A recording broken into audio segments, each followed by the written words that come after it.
folks, this is CST head coach Adam Steer. There's a good chance that you've seen this kettlebell exercise before, the around the world exercise. It's a really good exercise for core activation. It's a good exercise to reinforce good shoulder mechanics if you've already got them.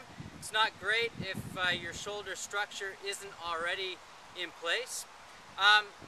But what I want to do is take that around the world exercise and add a little bit more sophistication to it. This is a drill I picked up from Coach Sundin's Tack Fit series, and it's called Kettlebell Figure Eights. And the name says everything. The exercise is very similar to the around the world, but instead of going around the waist, we're going to add more sophistication by taking the kettlebell through the legs.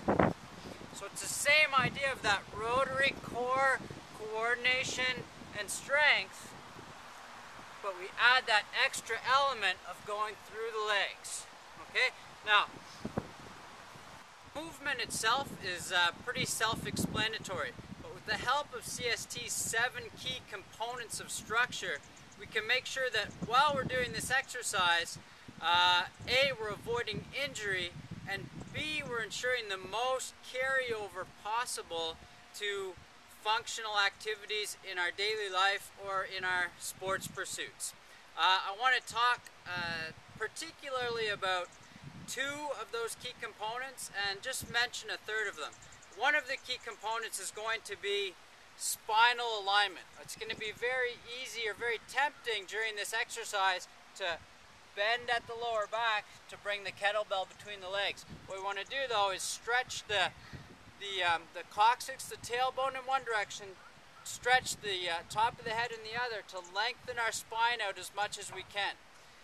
That's going to require the second of the 7 key components that I want to talk about, and that's leg drive. Okay? If you're familiar with club bells, you'll know that we've got this pumping motion of the legs as we rock the club bell from front to back. It's going to be the same principle with this figure 8 kettlebell exercise. Each time the kettlebell comes through the legs, if our spine stays stretched long, we're going to have to pump the legs down with this leg drive to make the switch and then pump back up. Pump down, make the switch, pump back up.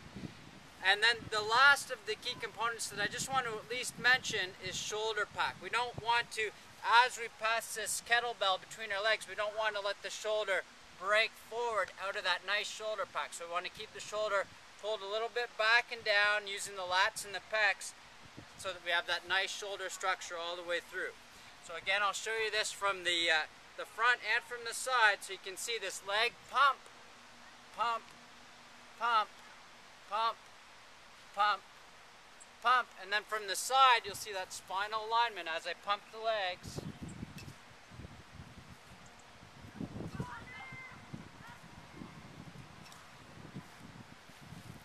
And there you have it.